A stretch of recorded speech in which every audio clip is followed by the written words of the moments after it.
Hello student, तो आज हम करने वाले क्लास 11th मैथ का एक टॉपिक है जिसको हम बोलते हैं घात समुच्चय। इसको अंग्रेजी में क्या बोलते हैं? अंग्रेजी में इसको बोलते हैं पावर सेट। इसके पहले हमने कंप्लीट कर लिया था। क्या कंप्लीट किया था कि अंतराल r का उपसमुच्चय होता है।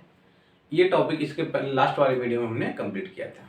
तो यहाँ पे हम पढ़ने वाले हैं, क्या पढ़ने वाले हैं कि घात समुच्चय क्या होता है, पावर सेट क्या होता है।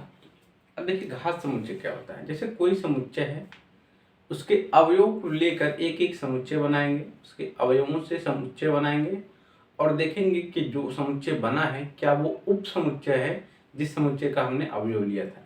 तो चलिए यहाँ पे देख लेते हैं। जैसे मान लीजिए आपके पास एक समुच्चय है जिसमें अवयव हैं 1 2 3। एक समुच्चय हम मान के चल रहे हैं ए है जिसमें अवयव क्या है 1 2 3। अब इन अवयवों से हम क्या बनाएंगे? समुच्चय बनाएंगे। अवयवों से हम क्या बनाएंगे? समुच्चय बनाएंगे। पहले एक को लेते हैं, एक से एक समुच्चय बन गया। अब फिर दो को लेते हैं, अवयव दो से हमारा एक समुच्चय बन गया। ये अलग अलग समुच्चय। यहाँ से अगर हम तीन को लें तो ये तीन से भी एक समुच्चय बन जाएगा। अगर एक बार दो अवयवों को ले, एक और दो से ले, तो ये हमारा अलग समुच्चय बन गया। फिर एक और तीन को लेके बनाते हैं समुच्चय, तो ये हमारा अलग समुच्चय बन जाएगा। उसी तरह से अगर एक और दो ले लिया, एक और तीन, एक और दो, एक और तीन ले लिया। अब अगर दो और तीन ले लेते हैं, दो और तीन ले लेते हैं, इससे भी एक समुच्चय बन गया। अब बचा क्या? एक तो इन तीन अवयवों से एक समुच्चय बन जाएगा, यानी 1 2 3। हमें ये भी यहाँ पे पता करना है, क्या पता करना है कि ये जो समुच्चय हम यहाँ पे अवयवों को लेकर बना रहे हैं, क्या ये उप समुच्चय हैं किसके? इसके। अगर इसके उप समुच्चय हैं तो ठीक है। अब यहाँ पे हम जानते हैं कि अगर हम इसका उप समुच्चय बना रहे हैं, इस समुच्चय का उप समुच्चय बना रहे हैं किसकी सहायता से? अवयवों की सहायता से। तो हम जानते हैं कि हमारे पास एक लेंगे तो एक के साथ ये वाला समुच्चय बनेगा, एक समुच्चय बनेगा। दो अवयव लेंगे तो उसके साथ ये समुच्चय बनेगा। अवयव तीन के साथ ये समुच्चय बनेगा। अवयव एक और दो लेंगे तो ये समुच्चय बनेगा। अवयव एक और तीन लेंगे तो ये समुच्चय बनेगा, और दो और तीन लेंगे तो ये समुच्चय बनेगा, और एक दो तीन ले लेंगे तो क्या समुच्चय बनेगा? ये वाला बन जाएगा। अब हम जानते हैं, क्या जानते हैं कि रिक्त समुच्चय जो होता है, रिक्त समुच्चय प्रत्येक समुच्चय का क्या होता है? उप समुच्चय होता है। ये हमने आपको बताया था कि रिक्त समुच्चय को हम इस तरह से भी प्रदर्शित करते हैं, या फिर इसको हम फाई से प्रदर्शित करते हैं। और हम जानते हैं ये समुच्चय जो होता है, ये प्रत्येक समुच्चय का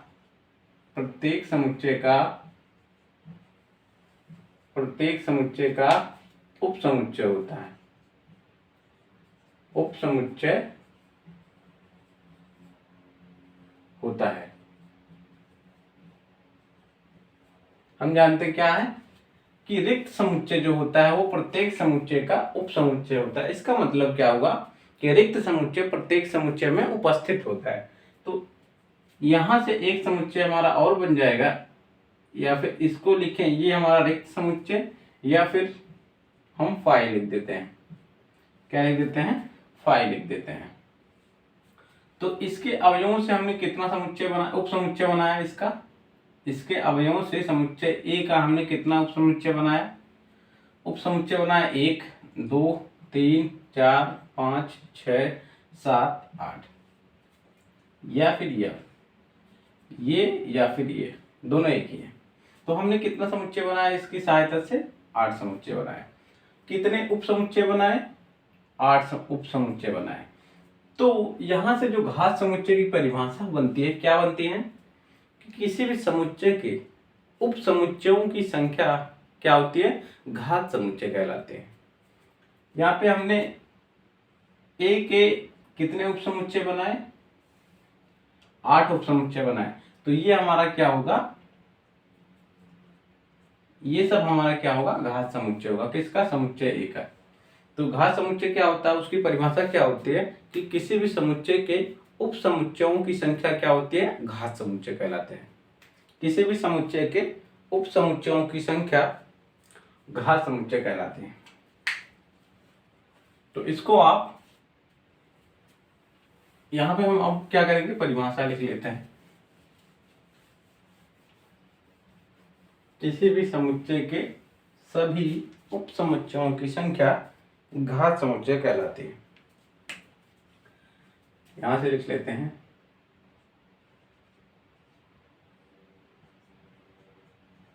किसी भी समुच्चय के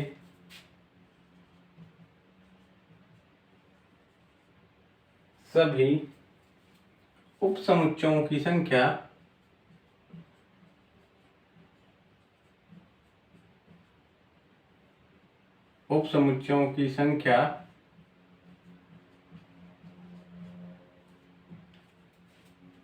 घात समुच्चय कहलाती है। घात समुच्चय कहलाती है।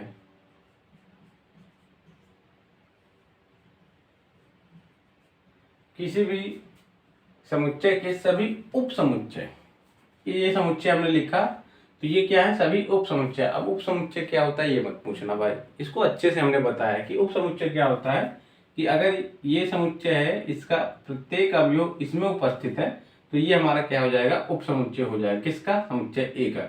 यहाँ पे एक है तो एक इसमें उपस्थित है, ये हमारा क्या हो जाएगा, उप समुच्चय। वैसे दो है, ये भी उप समुच्चय हो जाएगा क्योंकि इसका भी अवयव इसमें उपस्थित। तीन भी उप समुच्चय होगा क्योंकि तीन यहाँ पे उपस्थित है तो ये तीन यहाँ पे भी उपस्थित है।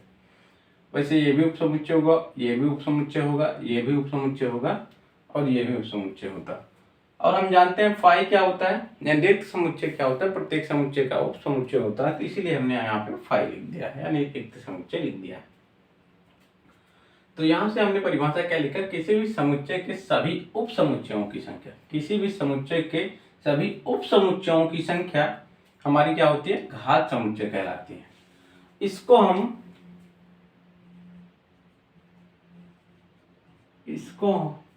हम P ऑफ A से प्रदर्शित करते हैं। इसको हम किससे प्रदर्शित करते हैं, P ऑफ A से प्रदर्शित करते हैं। इसको हम P ऑफ A से प्रदर्शित करते हैं।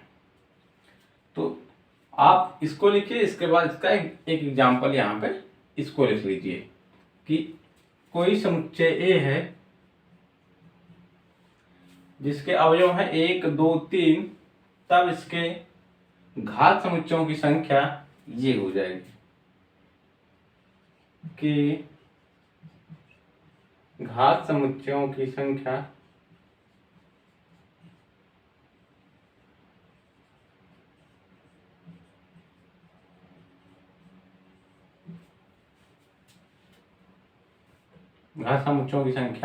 ये हो जाएगी। इसी तरह इसको आप नोट डाउन कर लीजिए, पूरा इसको आप नोट डाउन कर लीजिए, फिर बढ़ते हैं आगे, उदाहरण लेते हैं। और अब देखिए हमने कुछ क्वेश्चन यहाँ पे लिखा है। जैसे हमारे पास एक समुच्चय है, क्या है, बी का अवयव क्या है, ए बी सी, और समुच्चय एक हमारा और लिया है यहाँ पे जिसका अवयव है 1 और 5, और यहाँ पे एक समुच्चय और है जिसका अवयव है ए एक्स जेड। यहाँ पे हमने 3 समुच्चय लिखा है और इन तीनों समुच्चय का हमें क्या लिखना है, घात समुच्चय लिखना है। क्या लिखना है, घात समुच्चय लिखना है। तो यहाँ पे B का जो घात समुच्चय होगा यानी P ऑफ B वो क्या होगा, यानी पावर सेट ऑफ B यानी घात समुच्चय B का क्या होगा। तो हम क्या, अभी हमने आपको लिखना बताया था कि कोई भी समुच्चय हो, जैसे अभी जस्ट पहले बताया, तो इसको हम फिर से लिख देते हैं। तो यहाँ पे हम क्या लेंगे, एक एक अवयव लेंगे, उसको समुच्चय बनाते चले जाएंगे, यानी इसके कितने उप समुच्चय बनेंगे वो हमें पता करना है। तो यहाँ से अगर समुच्चय B का पहला अवयव A लेते हैं तो उससे बनाते हैं, तो A लेकर बनाएंगे तो एक समुच्चय हमारे पास ये बनेगा। और दूसरा समुच्चय क्या बनेगा हमारे पास, बी बनेगा। तीसरा समुच्चय क्या बनेगा हमारे पास, सी बनेगा। फिर अब दो अवयव लेते हैं, एक अवयव तो हमने ले लिया, अब क्या करेंगे, अब दो अवयव लेंगे। तो यहां से ए और बी अगर लेंगे तो क्या हमारे पास समुच्चय बनेगा, ए कॉमा बी। फिर बी और सी को ले लेते हैं, तो बी कॉमा सी हो जाएगा। अगर ए और सी को ले लेते हैं तो एक समुच्चय ये भी हमारे पास हो जाएगा। अब यहां पे देखिए, ए बी ले लिया, ए सी ले लिया और बी सी ले लिया। अब हमारे पास बचा क्या, हमारे पास बचा तीनों अवयवों को ले लेते हैं एक बार, ए बी सी। और यहाँ पे एक चीज और ध्यान देते हैं कि जो हमने समुच्चय बनाया है, ये क्या ये समुच्चय उप समुच्चय है इसका, क्या ध्यान देते हैं कि क्या जो समुच्चय हमने बनाया है, ये वाला ये वाला ये वाला ये सभी, क्या ये सभी उप समुच्चय है समुच्चय बी का, यानी इस समुच्चय का उप समुच्चय है। तो यहाँ से पहला अगर लेते हैं, पहला समुच्चय जिसमें एक अवयव है ए, तो ए हमारा क्या होगा, उप समुच्चय होगा बी का, क्योंकि ए यहाँ पे उपस्थित है तो ए यहाँ पे भी उपस्थित है। अब ऐसे बी ले लेते हैं, तो ये हमारे पास एक समुच्चय है बी, बी यहाँ पे उपस्थित है तो बी यहाँ पे भी उपस्थित है। वैसे सी भी हमारा उपसमुच्चय होगा और ये भी हमारा उपसमुच्चय होगा, ये भी हमारा उपसमुच्चय होगा, ये भी। तो जितना उपसमुच्चय हो सकता था हमने क्या किया, बना दिया। और लास्ट में हम क्या जानते हैं कि प्रत्येक समुच्चय का उपसमुच्चय कौन सा समुच्चय होता है, फाई, रिक्त समुच्चय। तो यहाँ पे रिक्त समुच्चय जो होता है, प्रत्येक समुच्चय का क्या होता है, उपसमुच्चय। तो एक समुच्चय ये भी हो सकता है, ये भी होगा। तो इसके कितने उपसमुच्चय बने, 1 2 3 4 5 6 7 8। तो ये हो गया हमारा घात समुच्चय, समुच्चय बी का। समुच्चय बी का घात समुच्चय क्या क्या हुआ, ये वाला हुआ। अब अगर हम यहाँ पे सी के घात समुच्चय लिखें, किसके, समुच्चय सी के घात समुच्चय लिखें, यानी पी ऑफ सी लिखें, तो क्या क्या होंगे, पी ऑफ सी यानी घात समुच्चय समुच्चय सी के, तो क्या क्या बनेंगे। यहाँ पे देखिए सी का क्या अवयव है, 1 और 5। तो एक बार हम 1 को लेंगे, फिर एक बार हम क्या लेंगे, 5 को लेंगे, फिर एक बार 1 और 5 ले लेंगे,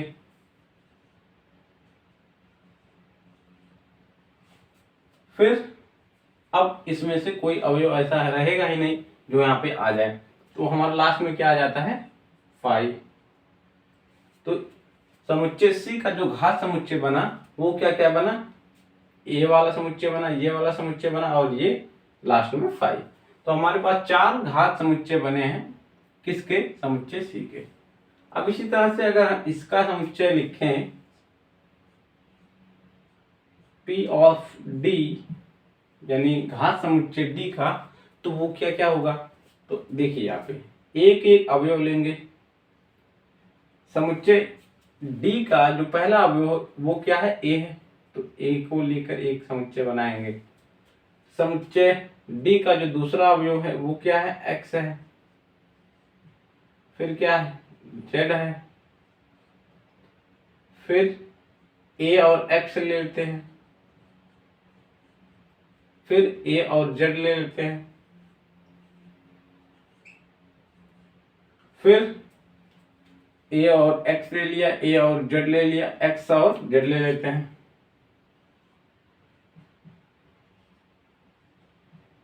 और लास्ट में तीनों अवयवों को लेकर एक समुच्चय बना देते हैं, यानी A X Z। अब ये क्या हो गया, हमारा उप समुच्चय हो गया किसका, इसका। और लास्ट में यहाँ पे 5 भी आ जाता है, क्योंकि हम जानते हैं 5 जो होता है, रिक्त समुच्चय जो होता है, 5 को हम रिक्त समुच्चय कहते हैं। रिक्त समुच्चय क्या होता है, प्रत्येक समुच्चय का समुच्चय होता है।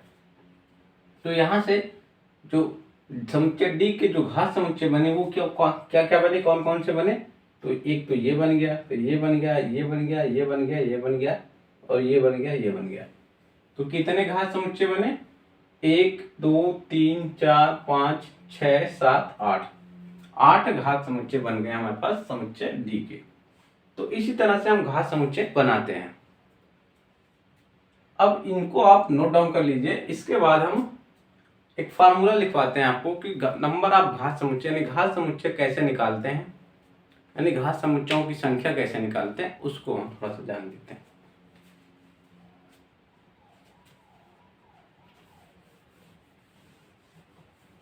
घात समुच्चय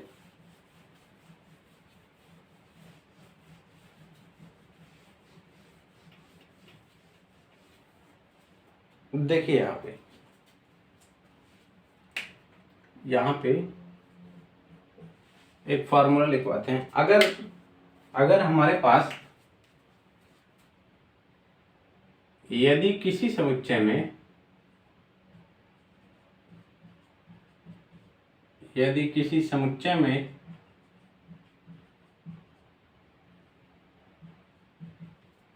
अवयवों की संख्या n हो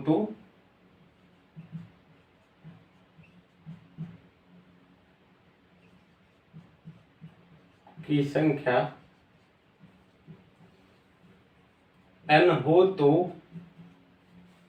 यदि किसी समुच्चय में अवयवों की संख्या n हो तो घात समुच्चयों की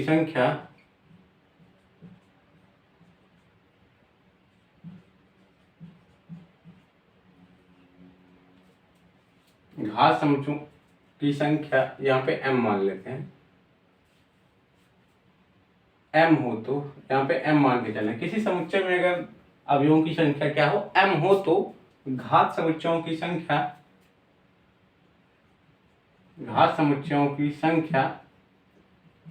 क्या हो जाएगा? इसको हम किससे प्रदर्शित करते हैं? Number of p of a। अगर हमारे पास कोई समुच्चय a हो जिसमें अवयवों की संख्या क्या हो, यहाँ पे मान के चल रहे हैं समुच्चय a में अवयवों की संख्या क्या हो, m हो, तो घात समुच्चयों की संख्या क्या हो जाती है? घात समुच्चयों की संख्या क्या हो जाती है? 2 की घात m हो जाती है। ये होता है हमारा फार्मूला। यदि किसी समुच्चय A में अवयवों की संख्या क्या हो, m हो, तो घात समुच्चयों की संख्या क्या हो जाती है? 2 की घात m हो जाती है। ये हमारा क्या होता है? फार्मूला। अभी हमने आपको बताया कि जब a बराबर हमने 1 2 3 लिया था, तब वहां पे हमारे पास कितने घात समुच्चय निकल के आए थे? तो घात समुच्चय निकल के आए थे, हमने गिना था तो 8 आया था। क्या आया था? 8 आया था। अभी फिर हमने उसके बाद जो उदाहरण किया शायद डी वाला था, जिसमें हमने a x और z लिया था, तो उसमें भी क्या आया था? 8 आया था। घात समुच्चयों की संख्या जो इसकी लिखी थी हमने, कितना आया था? 8 आया था। तो अब फार्मूले से कर लेते हैं। यहाँ पे अगर फार्मूले से करते हैं तो a बराबर 1 2 3, तो p of a number of p of a यानी घात समुच्चयों की संख्या बराबर 2 की घात, कितने अवयव हैं इसमें? 3 हो जाएगा।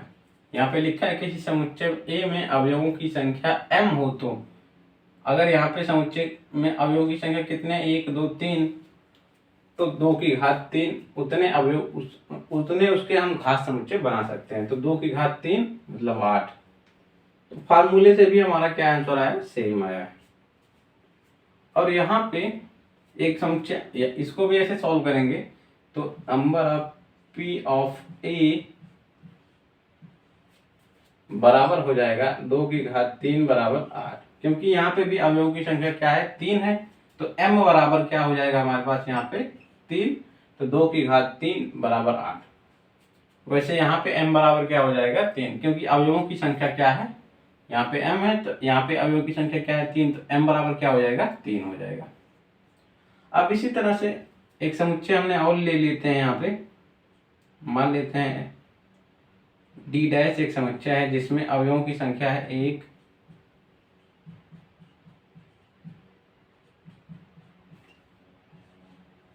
अब यहाँ पे देखिए अवयवों की संख्या कितनी है, 1 2 3 4 5 6 7। तो यहाँ पे घात समुच्चय की संख्या कितनी हो जाएगी, number of P of D dash, घात समुच्चय की संख्या कितनी हो जाएगी, 2 की घात 1 2 3 4 5 6 7। m बराबर हमारे पास यहाँ पे कितना है, m बराबर कितना है, 7 है। तो 2 की घात कितनी हो जाएगी, 7, और 2 की घात 7 का मान आप निकाल लीजिए यहाँ से गुणा करके।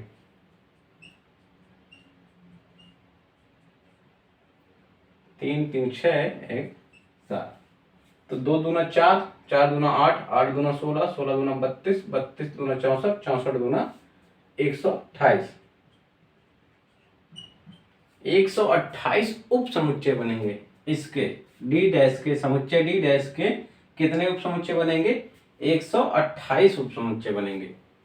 तो इसको आप नोट डाउन कर लीजिए। फिर बढ़ते हैं आगे, एक फार्मूला और है, इसको आप नोट डाउन कर लीजिए। अब यहाँ पे देखिए अगला हमारा क्या है, फार्मूला है, वो क्या है। तो यहाँ पे हमने आपको बताया था कि अगर a बराबर 1 2 3 हो तो इसके कितने उप समुच्चय बनेंगे, कितने इसके घात समुच्चय बनेंगे।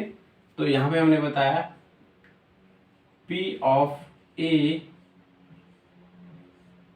Number of p of a बराबर 2 की घात कितने अवयव हैं, 3। तो 8, 8 इसके क्या बनेंगे, उप समुच्चय बनेंगे। अगर हम बात करें कि इसमें कितने अरिक्त उप समुच्चय बनेंगे, कितने अरिक्त उप समुच्चय बनेंगे। तो ये जो बन रहा था इसमें हमारा रिक्त और अरिक्त दोनों समुच्चय आ रहा था। लास्ट में हमने आपको बताया था कि 5 भी आ रहा है जो कि अरिक्त समुच्चय होता है, सॉरी रिक्त समुच्चय होता है। तो अगर हम बात करें कि कितने अरिक्त उप समुच्चय बनेंगे तो वो कितना बनेगा, उसके लिए क्या फार्मूला है वो देख लेते हैं। तो यदि किसी समुच्चय में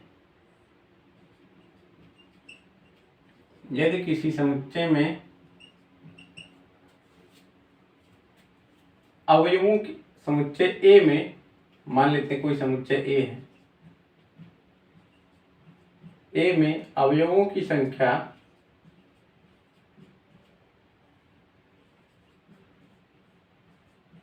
यदि किसी समुच्चय A में अवयवों की संख्या m है तो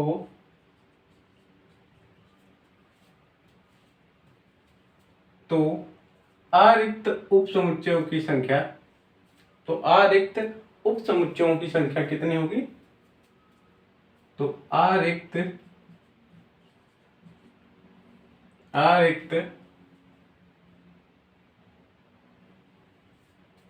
उप समुच्चयों की संख्या या फिर कह लीजिए घात समुच्चयों की संख्या, अरिक्त घात समुच्चयों की संख्या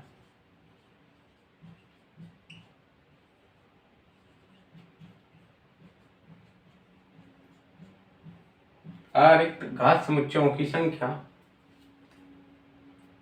कितनी हो जाएगी,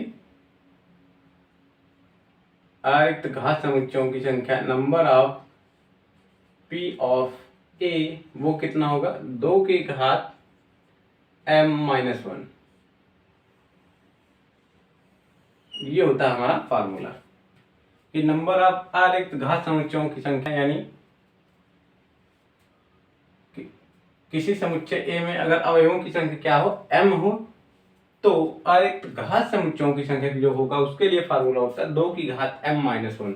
और यहाँ पे हमने अभी आपको बताया, जब हम यहाँ पे घात समुच्चय लिख रहे थे, जब इसके घात समुच्चय लिख रहे थे, 1 हो गया, 2 हो गया, 3 हो गया, यहाँ पे 1 हो गया, 2 हो गया, फिर यहाँ पे 1 3 हो गया, फिर 2 3 हो गया, फिर 1 2 3 हो गया, और यहाँ पे 5 हो गया।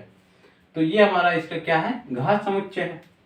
अगर इसका घात समुच्चय ये सभी हैं तो यहाँ पे बताइए हमने आपको 3-4 उदाहरण देके इसको समझाया। तो लास्ट में क्या आ रहा था, एक रिक्त समुच्चय आ जा रहा था। क्या रिक्त समुच्चय आ जा रहा था, फाई, और ये अकेला रिक्त समुच्चय यहाँ पे आके उपस्थित हो जा रहा था। और जब हमने ये वाला फॉर्मूला लिखवाया कि number of non imperative power set, यानी किसी समुच्चय में अगर अवयवों की संख्या m है तो अरिक्त घात समुच्चयों की संख्या, अगर अरिक्त घात समुच्चयों की संख्या बात की जाती है तो यहाँ पे एक माइनस क्यों कर दिया जाता है, क्योंकि यही हमारा क्या है, रिक्त समुच्चय है।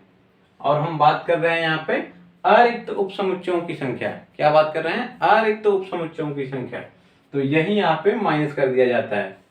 तो ये हमेशा हर समुच्चय में आके उपस्थित हो जाता है। अगर यहाँ पे a बराबर हम ले लेते हैं 1 और 2, तो यहाँ पे भी 1 2 और 1 2 और 5, ये सभी क्या है, उप समुच्चय हैं। ये सभी क्या है, घात समुच्चय हैं। किस समुच्चय के, इसके। अगर ये सभी घात समुच्चय हैं समुच्चय ए के, तो यहाँ पे एक रिक्त समुच्चय आ जा रहा था। अगर यहाँ पे बात करें अरिक्त घात समुच्चयों की संख्या, तो केवल ये 3 आएंगे। अगर यहाँ पे बात करें अरिक्त घात समुच्चयों की संख्या, तो यहाँ पे केवल ये 7 आएंगे। इतनी बात क्लियर है। तो अगर यहाँ पे अवयवों की संख्या m बराबर 3 है, तो यहाँ पे अरिक्त घात समुच्चयों की संख्या निकाल लेते हैं। समुच्चय ए से हम अरिक्त घात समुच्चयों की संख्या, number of p of a, यहाँ पे हम अरिक्त घात समुच्चयों की संख्या निकाल रहे हैं। तो यहाँ से हो जाएगा कितना, m बराबर कितना है, m बराबर है 3, क्योंकि यहाँ पे 3 अवयव है, 1 2 3, तो 2 की घात 3 माइनस 1, और 2 की घात 3 का मान कितना होता है, 8 माइनस 1, तो ये हो जाता है 7। और यहाँ पे आप गिन के चेक कर सकते हैं कि अरिक्त घात समुच्चयों की संख्या क्या है, 7 है। 1 2 3 4 5 6 7, ये हमारा क्या है, रिक्त समुच्चय। और एक रिक्त समुच्चय हर एक समुच्चय में उपस्थित हो जाता है, हर एक घात समुच्चय में उपस्थित हो जाता है, और उसका नाम क्या है, फाई। और यही फाई को हम निकाल देते हैं, तो हमारे पास एक यहाँ पे माइनस हो जाता है। इतनी बात आपको समझ में आ गई। तो वैसे यहाँ पे भी अगर अरिक्त उप समुच्चयों की संख्या निकालें, तो 2 की घात 2 माइनस 1, तो 2 दूना 4 में से 1 जाएगा, बचेगा कितना, 3। तो यहाँ पे हम गिन सकते हैं 1 2 3, यही हमारे पास क्या है, अरिक्त घात समुच्चय है। किसके, समुच्चय ए के। तो ये हमारे पास क्या है, फार्मूला है।